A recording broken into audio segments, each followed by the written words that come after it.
भगवान की भक्तीची आणि नारदाची सकाळच्या सत्रामध्ये भेट झाली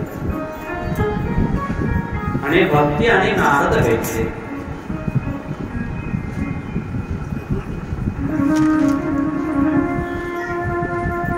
आणि भक्तीनं जेव्हा सांगितलं की माझं दुःखाचं कारण कलियुग आहे, मला जे दुःख आहे ना त्याचं कारण काय आहे? कलियुग आहे. या कलियुगामुळे भक्तीचा लोप झालेला आहे, ज्ञानाचा लोप झालेला आहे. या कलियुगामुळे मुक्तीचा लोप झालेला आहे. हे चरित्र कोणी सांगितलं? तर हे चरित्र महाराज नारदानं सांगितलं, भक्तीनं बोलली, नारदानं ऐकलं.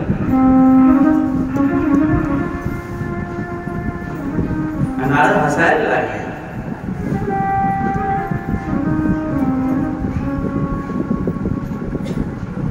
आणि भक्ती काय म्हणते? काय गोड बोलते भक्ती, आहे का नाही? भक्ती गोड बोलते.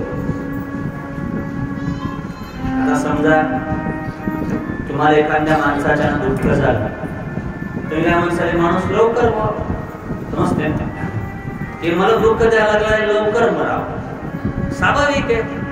जे माणसाला दुःख देतो त्याच्याबद्दल माणसाला वाईट वाटणं ही चांगली गोष्ट नाहीये, पण मान्य, चला दुःख दिलं त्याचा त्रास आहे, त्याला त्रास द्यायला माहिती आहे काय. आणि मग ही भक्ती काय म्हणते? भक्तिरुवाच कथं परीक्षितं राजाज्ञा स्थापितं शुचैः कलिः प्रवृत्तं तौ बले सर्वसार सारः पुत्रं गतो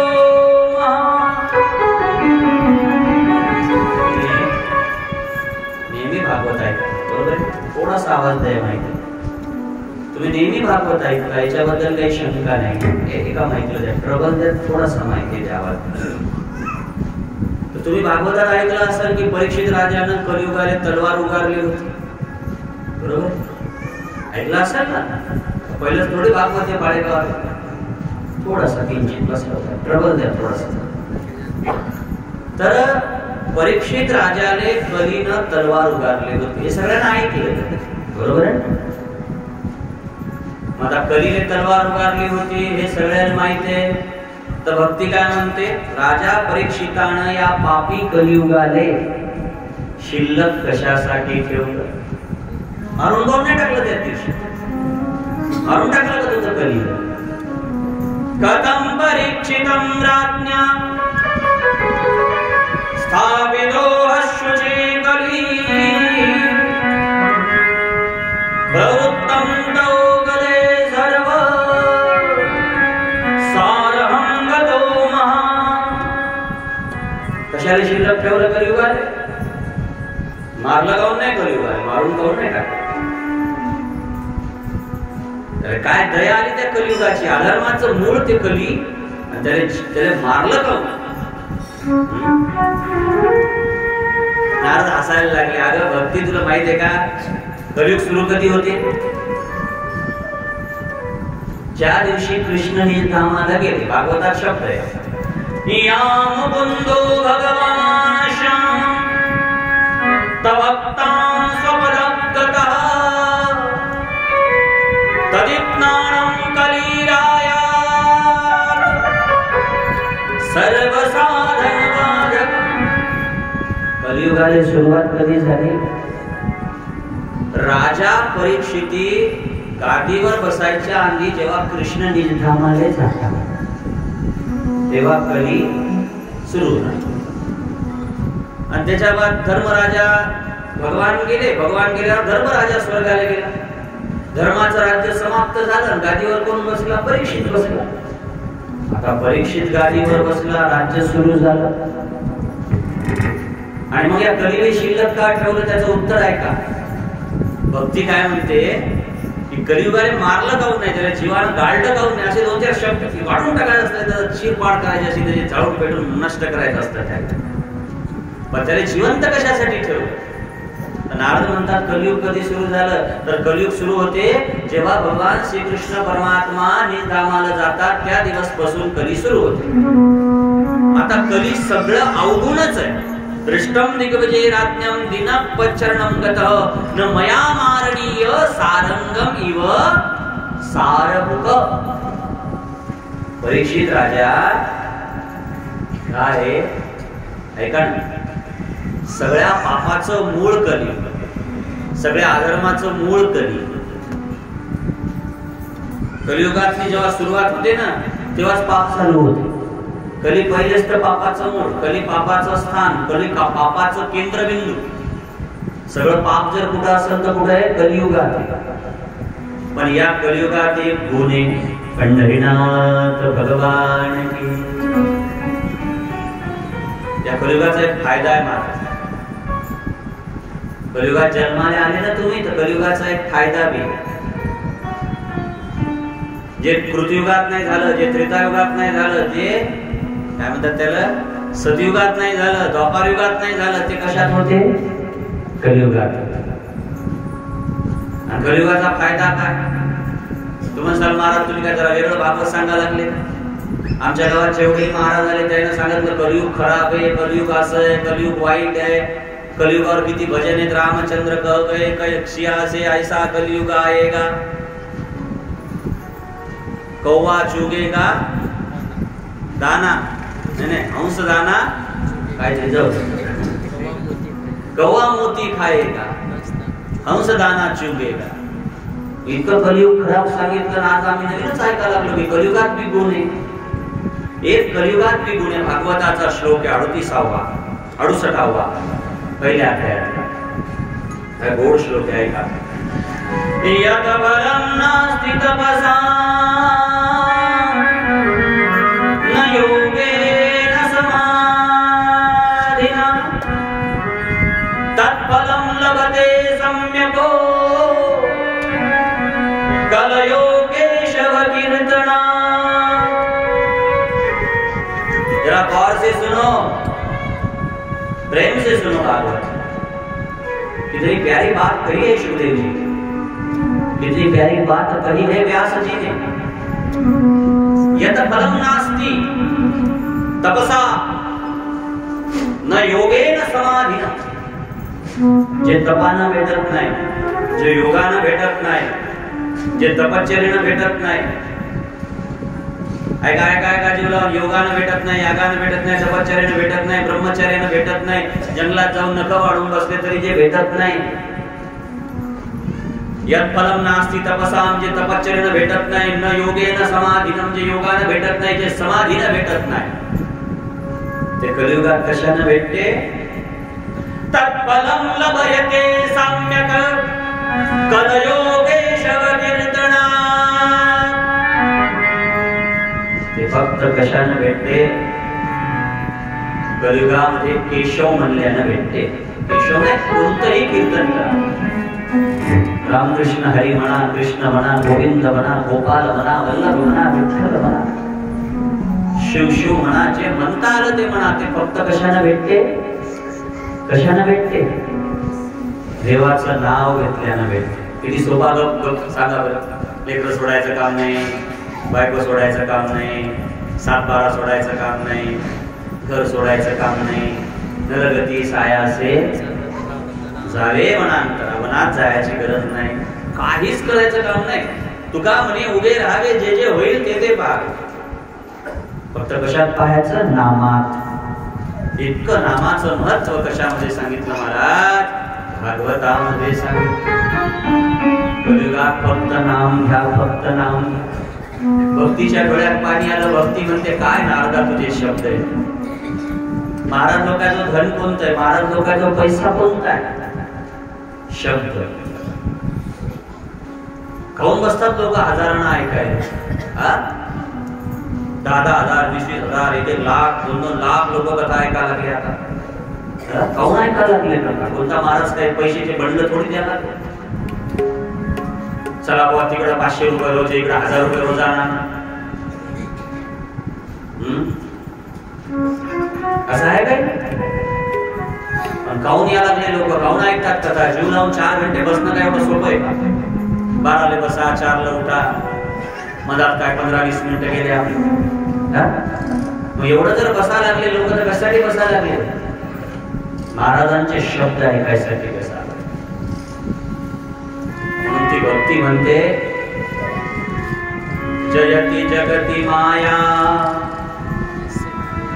यश काया धवस्ते वचन रचेन एकं केवलम शाकलय.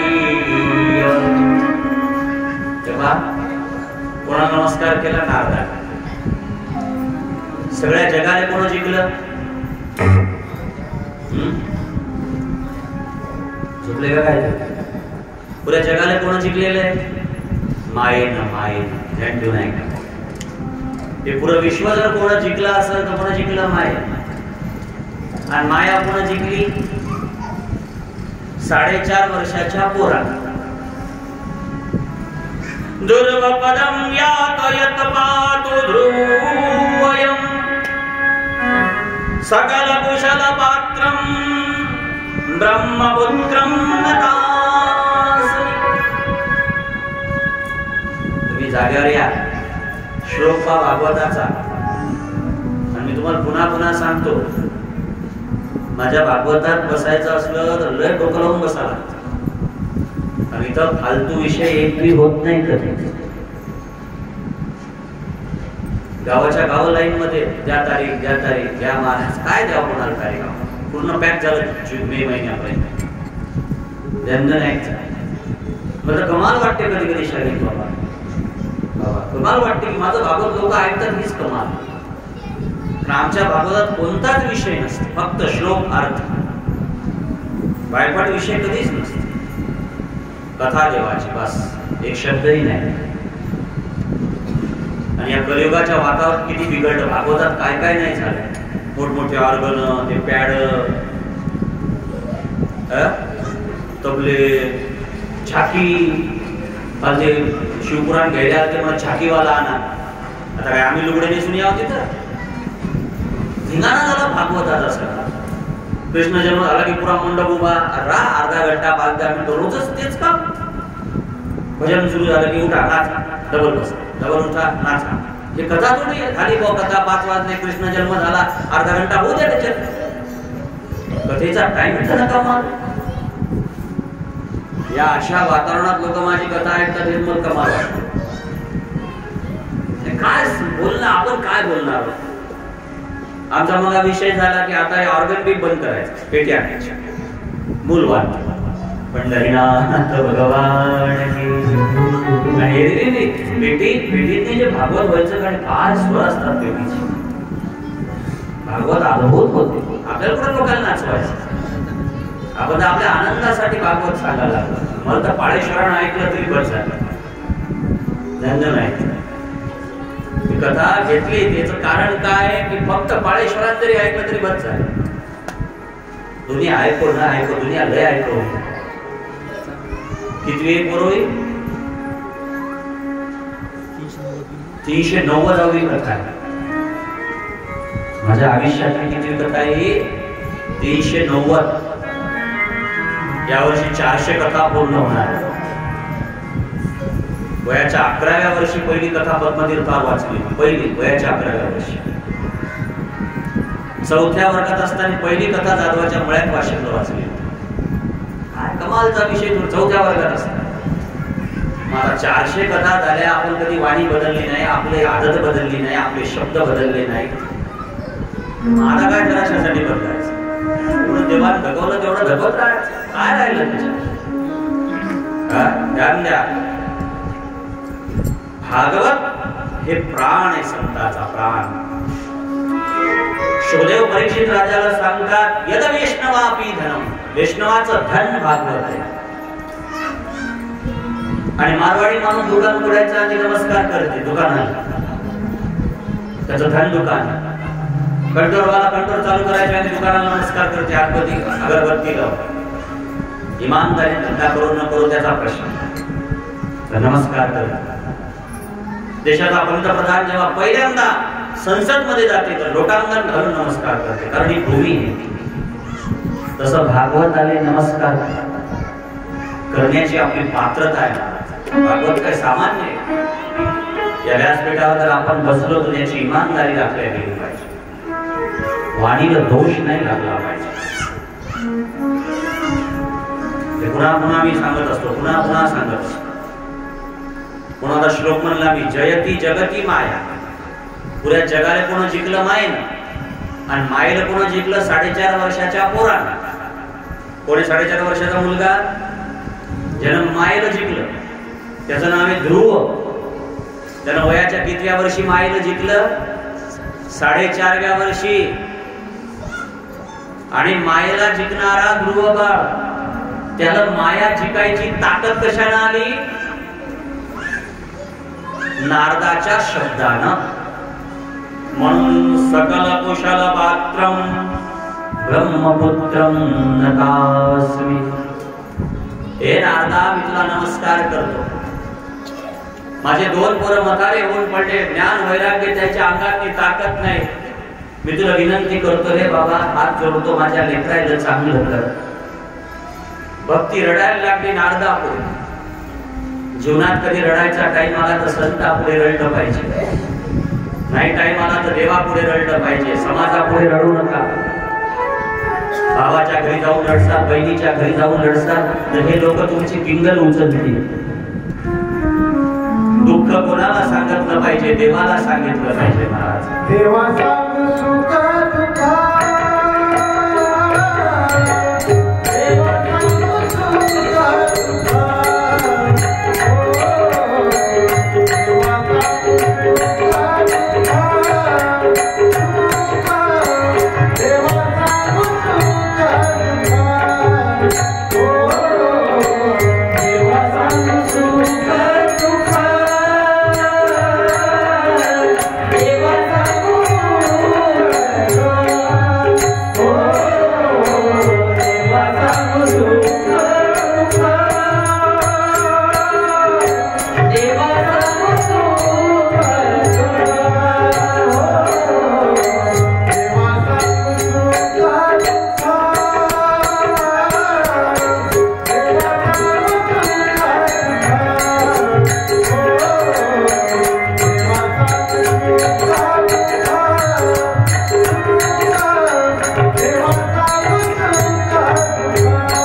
तेव्हा सांगू सुख दुःख.